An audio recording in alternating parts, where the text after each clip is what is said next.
Streaming from the 22 News Broadcast Center. This is 22 News at 4 p.m. Digital Edition. Good Monday afternoon, and thank you for joining us for 22 News at 4 o'clock. I'm Nick Oreska. We have a couple of showers and downpours out there that could affect your evening commute. So let's get right to 22 News Storm Team meteorologist Brian Lapis with a look at weather and traffic. Yes. Let's get right to it, shall we? Let's take a look at traffic, and you can see here that I-91 downtown is actually in pretty good shape. No major problems, just a slight backup at 91 South, and the Pike is also looking good. Temperatures right now are in the 60s, 63 in Northampton, Westfield, Springfield, 63 in Greenfield, 58 in Orange. And as Nick was mentioning, we've had these intermittent, mainly light showers, but occasionally a heavier shower. In fact, we got a little heavier shower moving through the Berkshires right now. So with that said, keep in mind that even into the evening hours, an isolated shower is possible, but this storm system moves out. We got clearing on the way. We'll track it with our 22 News Storm Team forecast. A new report from Fall River is now breaking down what happened the night of the deadly fire at Gabriel House back in July. The late night assisted living facility fire left 10 people dead and 30 more hurt. Now the fire department is putting out a comprehensive report on what went wrong and where they can improve. They detail issues in the building, including a lack of fire doors, rooms blocked by air conditioning units, and not enough preparation for a disaster of that scale. We have the full report on our website. One person is facing charges after fleeing from state troopers on I-91 near Greenfield Sunday evening. State police say after a car refused to pull over, they began a pursuit down the highway. But once the suspect began speeding without headlights, they called it off. That's when the air wing found the car from the air and saw it had crashed into a cement post on Conway Street in Deerfield. Police there arrested the suspect and handed them over to state police. Their identity has not been released. Websites around the world are still recovering after an outage this morning. Amazon Web Services went down overnight. The company provides remote computing services to governments, universities, and major companies around the world. That includes customers like Snapchat, United Airlines, T-Mobile, even the British government. Amazon said they had resolved the issue by 6:30 this morning, but many companies are still dealing with fallout this evening.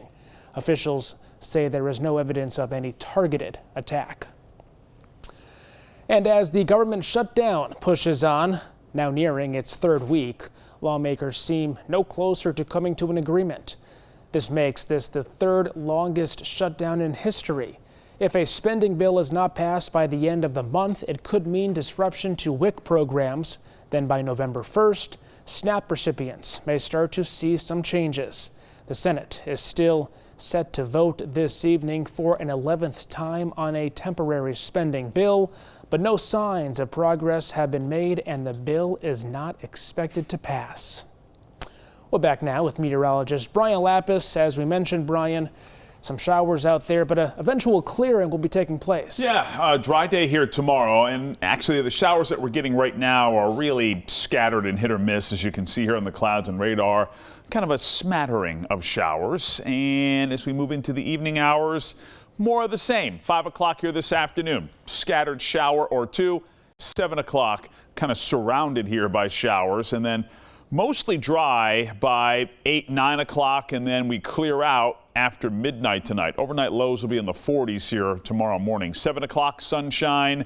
10 o'clock, sun. Noontime, bright. And temperatures top out in the 60s here tomorrow afternoon. Chance at showers on Wednesday. We'll show you on 22 News starting at 5. Well, today is our annual Go Pink Day here at 22 News. In honor of Breast Cancer Awareness Month, we are wearing pink to bring attention to the disease.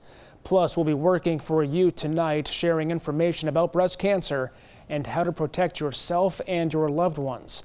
Breast cancer is the most diagnosed cancer among women in both the U.S. and in Massachusetts. So tonight on 22 News, starting at 5, we'll hear from local doctors about what's being done in the fight against the disease and the latest in prevention and treatments. Well, trending today, it's good news again for Patriots fans. Another win Sunday night and another excellent day for rising star Drake May. After a couple of rough seasons, it's a big turnaround for the Pats, now standing at 5-2. The common question isn't if the Pats will make the playoffs, it's who they'll play.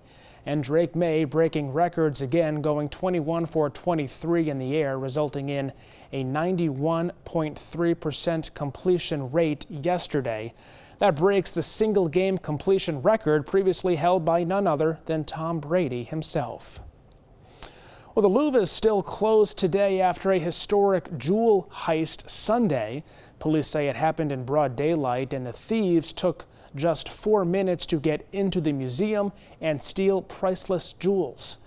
Early reports say they rode a basket lift up the side of the building, forced open a window, smashed display cases, and left with the historic gems.